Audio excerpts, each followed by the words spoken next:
você preste atenção, que você saia daqui hoje sabendo de um Deus que pode todas as coisas. Convido você a abrir a palavra de Deus no livro de Juízes, o capítulo de número 20. Glória a Deus. Glória a Jesus. Livro de Juízes, capítulo de número 20, versículo 1. Glória a Deus. Livro de Juízes, capítulo de número 20. Glória a Deus. No versículo 1.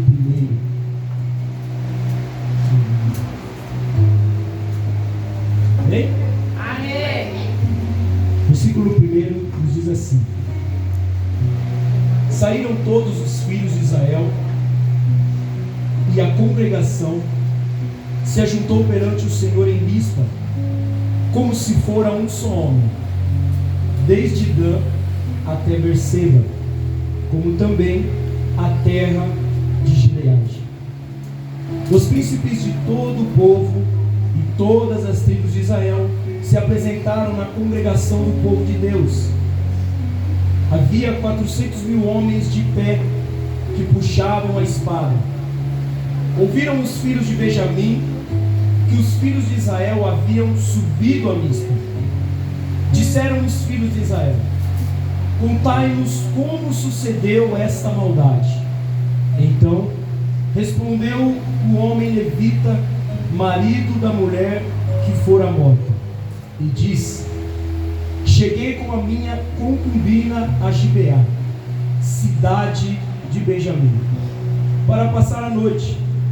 Os cidadãos de Gibeá se levantaram contra mim e, à noite, cercaram a casa em que eu estava. Intentaram matar-me e violaram a minha concubina, de maneira que morreu. Então peguei a minha concubina e a fiz em pedaços e os enviei por toda a terra da herança de Israel, porquanto fizeram vergonha e loucura a Israel. Eis que todos sois filhos de Israel. Dai a vossa palavra e conselho neste caso. Então todo o povo se levantou como um só homem, dizendo: Nenhum de nós voltará para a sua tenda, nenhum de nós se retirará para casa. Porém, isto é o que faremos a Gibeá: subiremos contra ela por sorte. Tomaremos 10 homens de 100 e de todas as tribos de Israel, e 100 de 1000 e 1000 de 10.000, para providenciarem mantimento para o povo, a fim de que este, vindo a Gibeá de Benjamim, faça a ela conforme toda a loucura que tem feito em Israel. Assim se ajuntaram contra esta cidade todos os homens de Israel, unidos como um só homem. As tribos de Israel enviaram homens por toda a tribo de Benjamim, para lhe dizerem: Que maldade é essa que se fez entre vós? Dai-nos agora os homens filhos de Belial, que estão em Gibeá, para que os matemos e tiremos de Israel o mal. Porém, Benjamim não quis ouvir a voz de seus irmãos, os filhos de Israel. Antes, os filhos de Benjamim se ajuntaram, vindos das cidades em Gibeá, para saírem a pelejar contra os filhos de Israel. E contaram-se naquele dia os filhos de Benjamim, vindos das cidades, eram 26.000 homens que puxavam a espada afora, os moradores de Gibeá, de que se contavam 700 homens escolhidos. Entre todo este povo, havia 700 homens escolhidos, canhotos, os quais atiravam com a funda uma pedra num cabelo e não erravam. Contaram-se dos homens de Israel, afora os de Benjamim, 400.000 homens, que puxavam da espada, e todos eles homens de guerra. Levantaram-se os israelitas, subiram a Betel e consultaram a Deus, dizendo: quem dentre nós subirá primeiro a pelejar contra Benjamim? Respondeu o Senhor: Judá subirá primeiro. E você diz amém. Amém. Pode se assentar. Glória a Deus.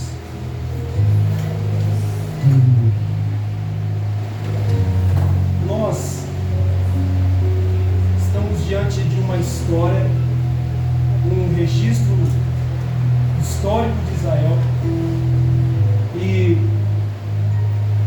a qual, quando o Senhor revelou essa palavra,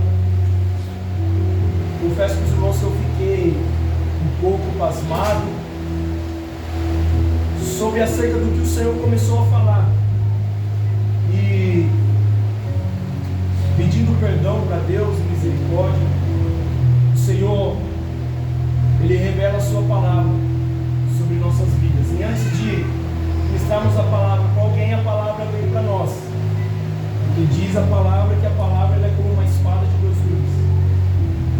Então, aqui nós vamos encontrar uma história de dois irmãos, dois povos, duas nações: o povo de Israel e o povo de Benjamim. Se puxarmos um pouco, nós vamos encontrar Deus separando cada tribo. Deus separa as 12 tribos de Israel. Foi ordenança de Deus.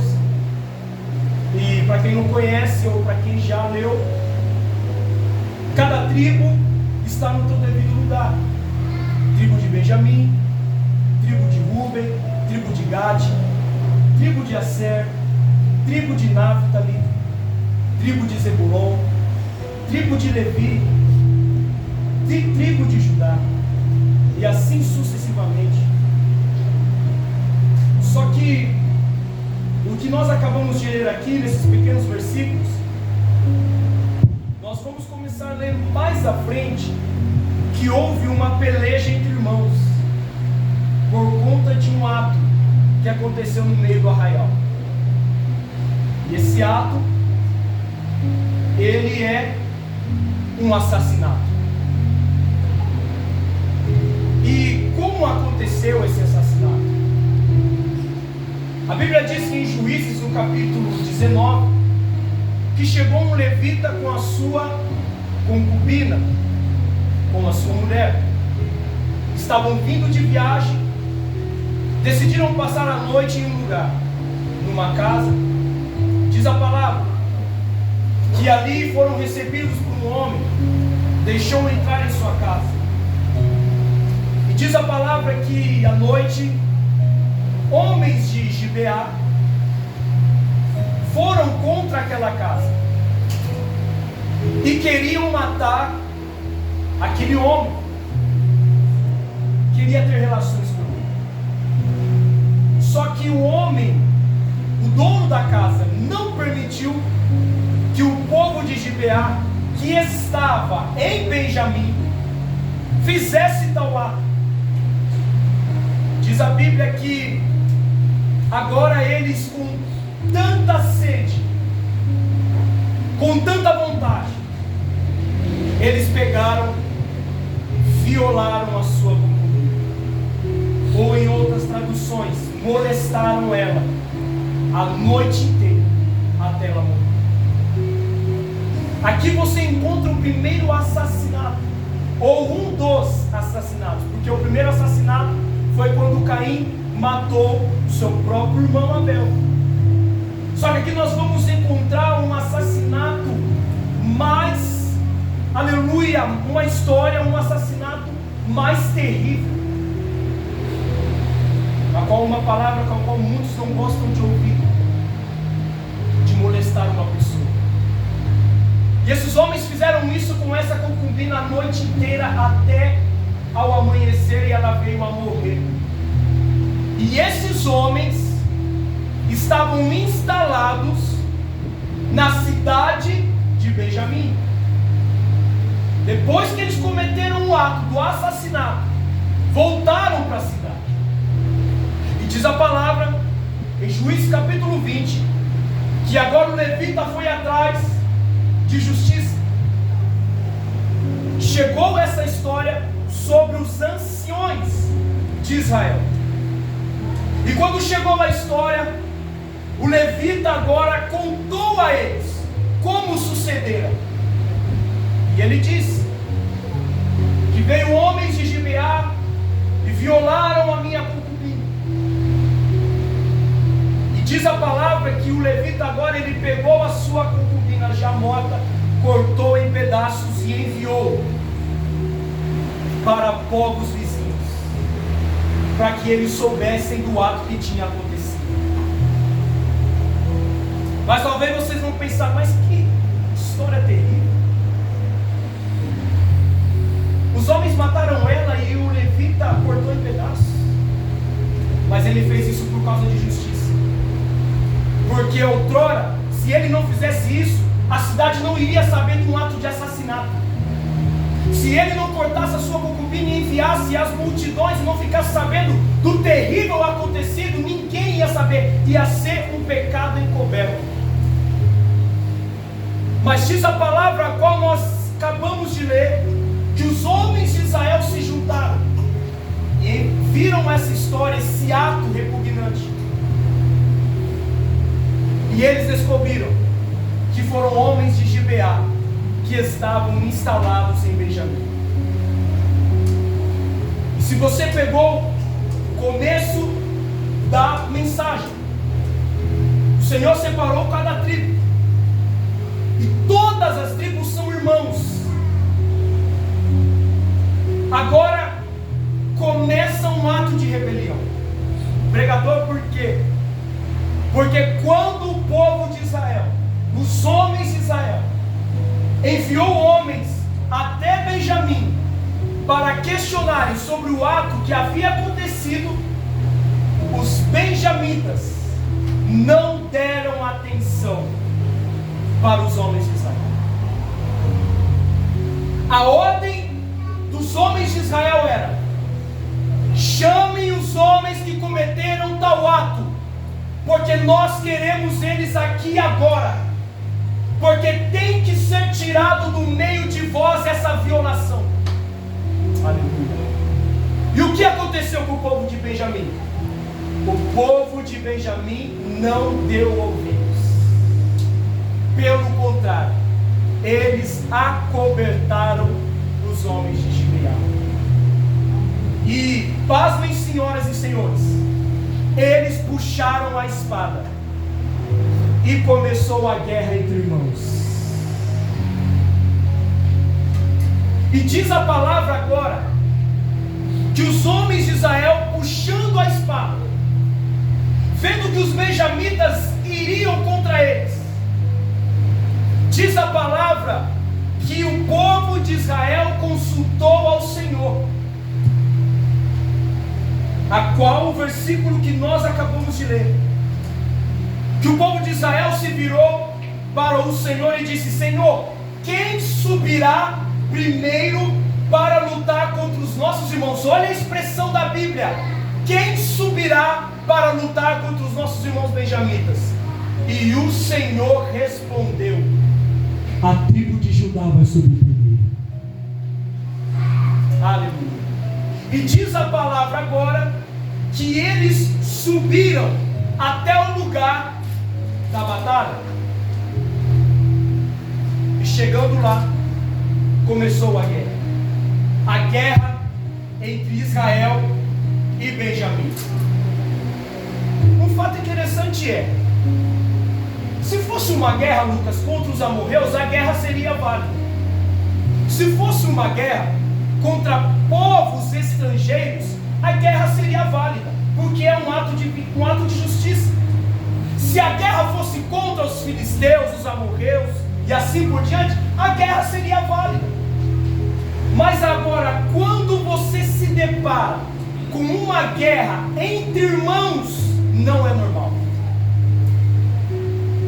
Quando você se depara com uma guerra que é entre irmãos, a qual o Senhor Deus separou, a qual o Senhor Deus assim o fez, não é normal. E o Espírito Santo ministrou algo no meu coração e é muito forte, e eu preciso passar para a igreja, porque eu não posso comer o rolo. Os homens de Israel representam a nossa liderança, os nossos pastores, o teu marido, a tua esposa, o teu patrão. Eu vou repetir: os homens de Israel representam a tua liderança.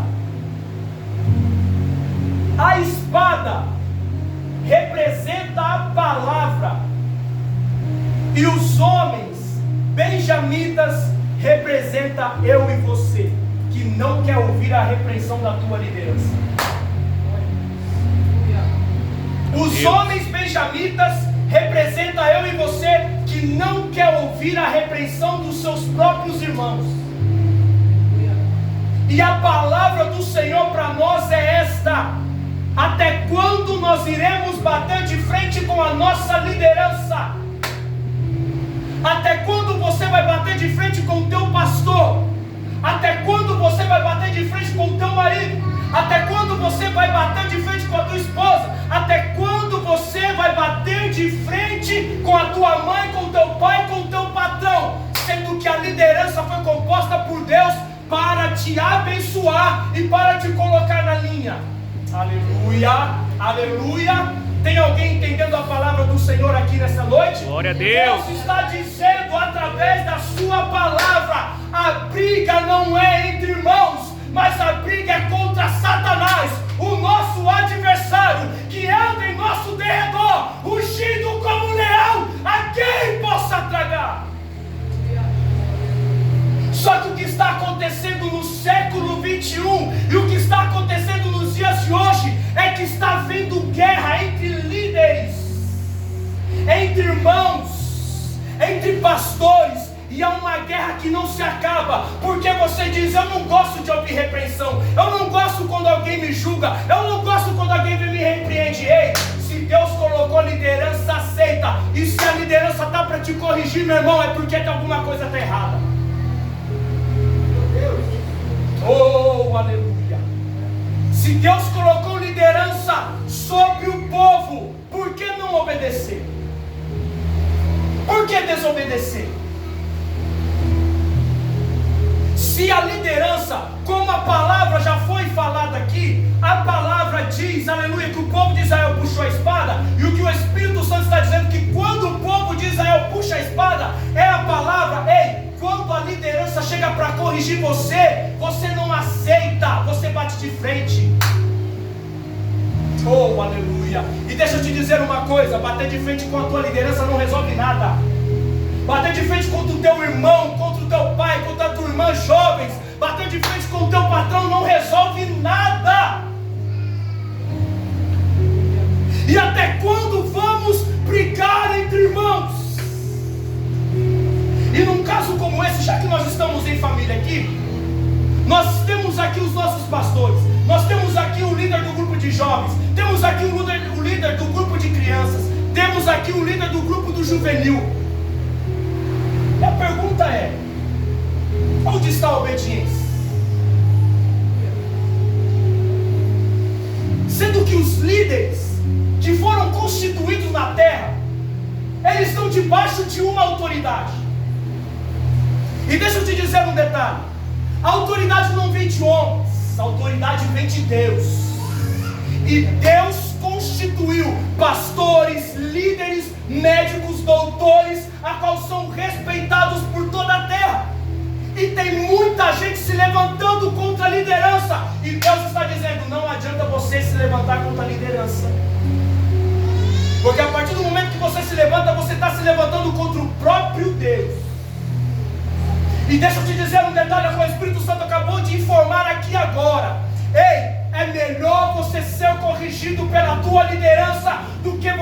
corrigido pelo próprio Deus.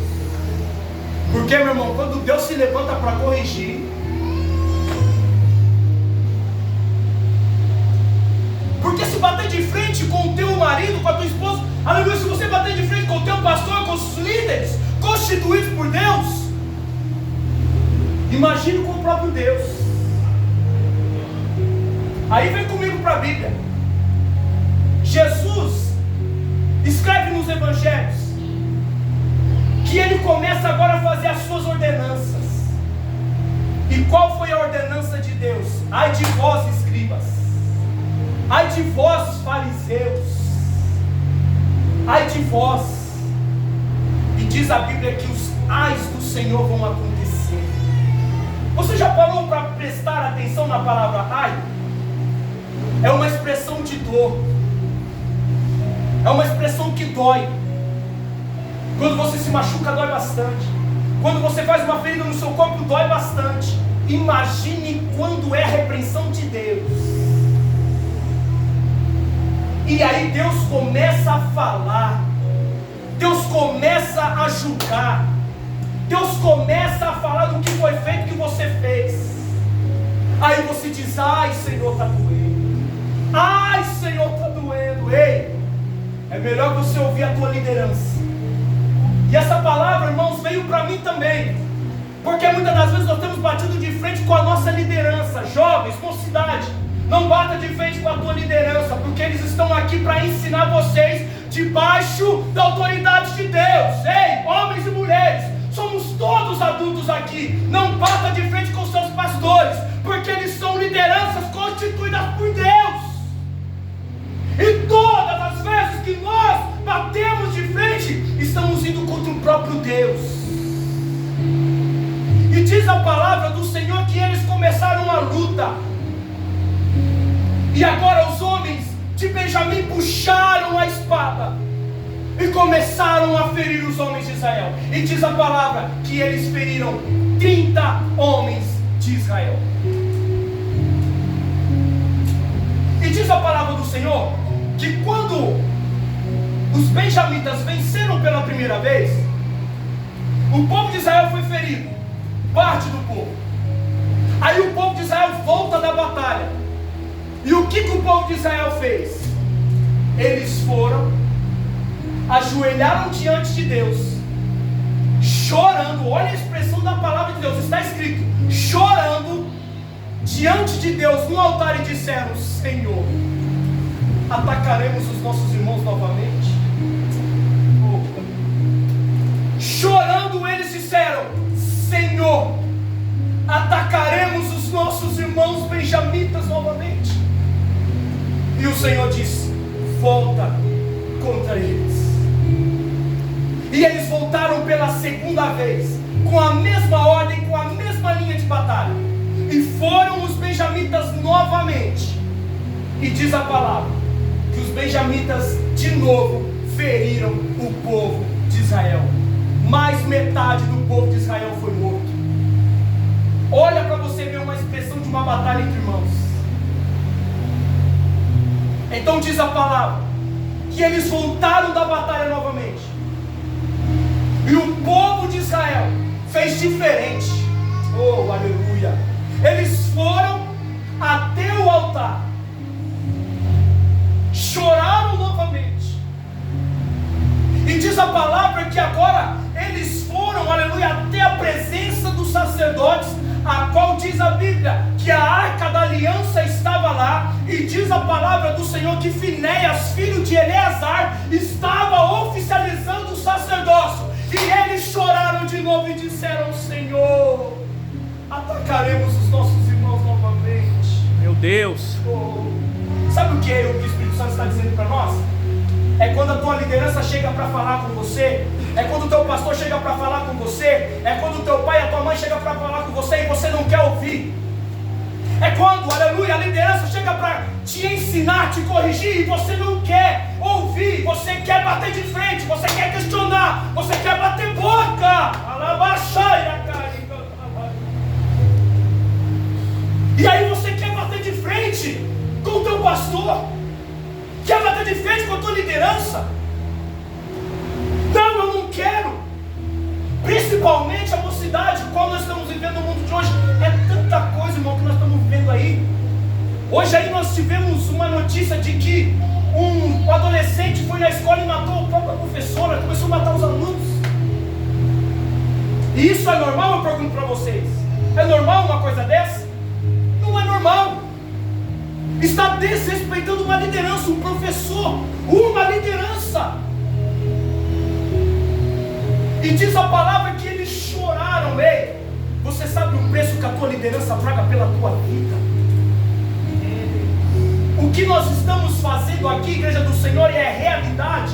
Não estamos brincando de culto, não estamos brincando de ser líderes, porque a responsabilidade é maior, é muito grande. Se vocês soubessem a responsabilidade que os nossos pastores têm, se vocês soubessem a responsabilidade que o presbítero Douglas, juntamente com a sua esposa, tem, se vocês soubessem a responsabilidade que eu tenho, o diácono Liado tem, a Ana, a Larissa tem, vocês iam pensar duas vezes em antes de julgar eles. Nós íamos pensar duas vezes em antes de abrir a nossa boca e falar alguma coisa. Porque somos dirigidos por Deus. E ainda por cima são homens, sentidores, choram também, passam por angústias, passam por sofrimentos, passam muitas vezes por adversidades, mas eles estão ali de pé para ensinar vocês. Estão de pé por causa da graça de Deus. Estão de pé porque Deus sustenta. E se tem palavra, e se tem ensinamento, dê glória a Deus, mocidade, dê glória a Deus, povo de Deus, porque eles estão ensinando vocês. Para quê? Para que vocês venham estar na eternidade com o Pai. Sabe por que nós estamos ensinando vocês, mocidade? Sabe por que os nossos pastores estão ensinando nós? Porque a responsabilidade é grande. E ai, quando cai um sangue inocente sobre as costas de uma liderança abaixada. Se vocês soubessem o preço de uma liderança, não é fácil. Está ali a nossa pastora, está ali o nosso pastor, que muitas das vezes eles deixam um deles para ajudar o nosso. Está ali o presbítero, está ali a nossa irmã Veridiana, está aqui eu, que muitas das vezes eu sou falho sim, porque essa palavra veio para mim, porque muitas das vezes eu não entro no grupo, porque muitas das vezes eu não coloco nada, porque eu sou falho. Mas eu reconheço que Deus me levantou. Eu reconheço que Deus levantou a cada um aqui. Eu reconheço que a unção está sobre cada um. E quando a unção está sobre cada liderança, irmãos, você não pode bater de frente de maneira nenhuma. E diz a palavra agora que eles foram para a batalha de novo. E diz o Senhor para o povo de Israel: pode ir novamente, porque eu vou entregar os benjamitas nas suas mãos. Sabe o que é isso? Sabe quando nós batemos de frente? É quando nós estamos cegos. Eu estava ainda estudando mais um pouco. Hoje o Espírito Santo vinha falando comigo. Estamos tão cegos, porque das duas vezes que eles subiram contra eles estavam cegos. Eles poderiam, Lucas, ver: não, peraí, vamos parar com essa guerra, porque são os nossos irmãos. Não, peraí, vamos parar com isso. Vamos entregar os homens que fizeram tal ato. Vamos nos arrepender. Vamos voltar à aliança. Mas está tão cego. Está tão cego com o problema. Está tão cego com o pecado. Está tão cego com a mentira, que não consegue abrir os olhos, que está batendo com uma liderança que está se levantando. Ei, Deus te trouxe aqui para abrir os teus olhos. Deus te trouxe aqui para renovar a tua mente através dessa palavra. Deus te trouxe aqui para abrir os teus olhos e ver que a pessoa que está do teu lado é a pessoa mais importante para você. Eu vou repetir: é para você perceber que a pessoa que está do teu lado, que a tua liderança, os teus irmãos, a tua mãe, o teu pai é a pessoa mais importante para você. E você não está percebendo isso, você está cego. Vem comigo para a Bíblia. Davi, quando avistou Batseba lá do telhado, a primeira fase do pecado qual foi? Cobiçou. E quando ele cobiçou, a segunda fase do pecado, ele planejou. trouxe Batseba para o seu palácio, se deitou com ela, teve relações, e diz a palavra que Batseba teve um filho. Sendo que Batseba já era casada. Aleluia. Deus está falando, irmãos. Eu vou entregar o que Deus está falando. E diz a palavra que agora Davi, sabendo que um dos maridos de Batseba era um dos seus próprios homens de guerra, aí a coisa começou a ficar complicada. Porque Davi agora ele preparou um banquete para Urias. Aí Urias veio até o banquete, mas Urias disse: não, Senhor, eu não vou tomar vinho, eu não vou comer. Pelo contrário, eu vou ficar na posição de soldado. Mas aí Davi já estava tão cego com o pecado, e ele disse: não, Urias, entra aqui, vamos beber. Ele disse: não, eu sou um soldado, e um soldado ele não foge, o soldado permanece. Aí Davi tentou de novo, tentou agora mandar os banquetes lá para tua casa, para ele ficar com Batseba. Por quê? Davi planejou, porque se Urias deitar com sua mulher, ela vai ficar grávida e o filho não vai ser meu, vai ser dele. É desse jeito a história, está escrito na Bíblia. E aí Urias não foi para tua casa, pelo contrário, ficou no palácio do rei, como soldado. E Davi, vendo que não podia mais constrangir Urias, aí ele foi para o último plano, a qual o pecado, uma vez consumado, gera morte. O que Davi fez? Chamou o seu próprio homem de confiança, Joabe, e disse: Joabe, toda batalha, toda guerra, os primeiros homens de frente são mortos, e você vai colocar Urias na frente da batalha. É isso mesmo, Davi? É isso mesmo. Diz a palavra, e quando o povo de Israel saiu para a batalha, Joabe colocou Urias no meio, na frente. E ao colocar Urias na frente, diz a palavra que quando a guerra começou, Urias foi morto no meio da batalha. Tem mais. Aí Davi achou que estava tudo tranquilo, matou Urias, escondi meu pecado, escondi minha mentira. E diz a palavra agora que veio o profeta Natã.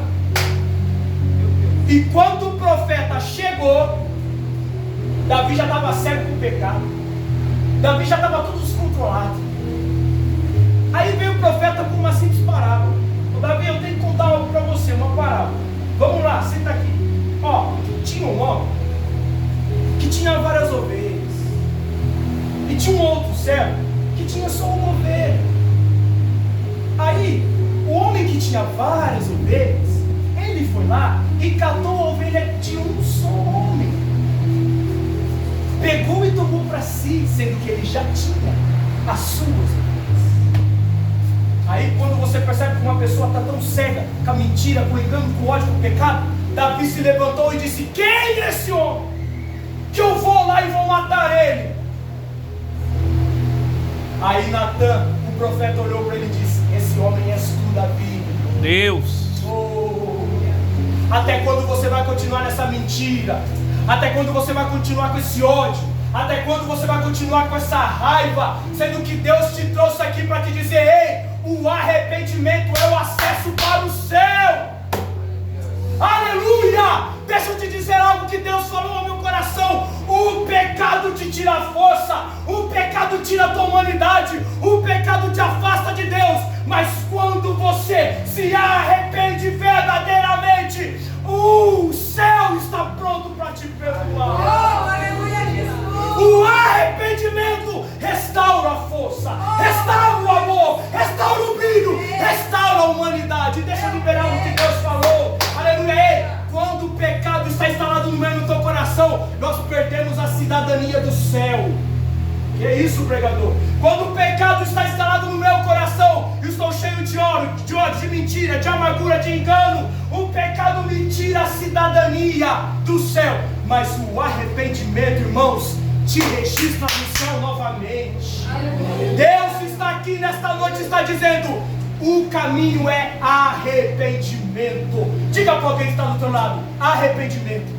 Arrependimento. Diga para ele, arrependimento. Arrependimento. Porque quando você se arrepender, Porque quando diga para ele, diga, porque quando você se arrepender, Porque quando você se arrepender, Jesus vai registrar você de novo. Jesus vai Ei, Jesus vai te registrar de novo. Glória a Deus. Ei, Aleluia. o pecado te tirou a identidade, mas Deus está disposto, quando você se arrepender, escrever a tua história novamente. E diz a palavra que a guerra agora se inflamou. Já estou terminando. A guerra se inflama. Diz a palavra que os homens de Israel prepararam emboscadas. E olha o que diz a Bíblia. A palavra do Senhor diz que a batalha começou a ficar intensa entre irmãos. A batalha ficou tão intensa, mas tão intensa, que eles tiveram que ir para outra região, aonde, aleluia, as emboscadas estavam. Diz a palavra que os benjamitas foram encorajados de novo. Não, vamos de novo matar os nossos irmãos, como das outras vezes, nós iremos ganhar. Olha a sede de vingança. Ei, não tenha vingança contra o teu próprio irmão. Não tenha vingança contra os teus próprios familiares. E diz a palavra que agora o Senhor desceu e matou 10 milhões de homens benjamitas, mais do que os benjamitas tinham matado o povo de Israel. O Senhor desceu no meio da batalha e feriu os benjamitas. E diz a palavra que quando eles se sentiram feridos, porque eles já se sentiram inferiores, porque Deus já havia assim os ferido, matado metade do povo, diz a palavra que o povo de Israel foi e começou a matar o resto. Diz a palavra que eles começaram a entrar, o povo de Israel começou a entrar nas regiões vizinhas e só mataram os homens, só os homens. E assim, quase uma dinastia foi aniquilada. Deixa eu te dizer uma coisa da parte do Espírito Santo de Deus. Você não está percebendo que essa batalha entre você e a tua liderança está afetando todo o espaço geográfico? Você não percebeu que essa batalha entre você e o teu marido está afetando a tua casa, está afetando os teus filhos? E quando às vezes você briga, quando você bate em frente, um está gritando A, outro está gritando B. E misericórdia, irmãos, tem até casos que sai soco, sai tapa, sai voando coisas para tudo quanto é lado. Isso não é normal. Ei, vamos parar com as brigas. Deus está dizendo, vamos parar com as guerras, porque a nossa luta, como diz o apóstolo Paulo, não é contra carne nem sangue, mas é contra principados e potestades, contra os príncipes das trevas. A minha batalha não é contra a pastora, a minha batalha não é contra a minha esposa, a minha batalha é contra o meu adversário, o inimigo, Satanás, que ele entra e quer agir no meio das famílias. E se vocês soubessem o que Satanás faz para querer acabar com as famílias, separar filho de mãe, separar marido de esposa, separar todas as coisas, vocês iam ficar pasmados. E vocês já estão vendo coisas por aí que já está acontecendo, e não é normal. E eu pergunto, você vai deixar isso acontecer no meio da tua casa? Você vai deixar acontecer isso no meio da tua família? Você vai deixar essas guerras, essas brigas acontecer no meio do teu ministério? Ou Deus está dizendo, para, chega, é noite de arrependimento, é noite de perdão, é noite de reconciliação. Hoje a mesa está posta. Ei, não tem como você tomar ceia se não se arrepender. Não tem como você ministrar no altar se não se arrepender. Não tem como você louvar se não se arrepender. Não tem como você fazer algo para Deus se não se arrepender. Olha o que diz a palavra. Quase um povo, uma dinastia foi morta inteira, o povo de Benjamim, por causa de um ato que eles acobertaram, homens que fizeram tal ato. Ei, estamos vivendo num século que o errado virou certo, o certo virou errado. E não é normal isso. Na tua casa, meu irmão, você tem que dizer, aqui o certo é o certo, e aqui o errado é o errado.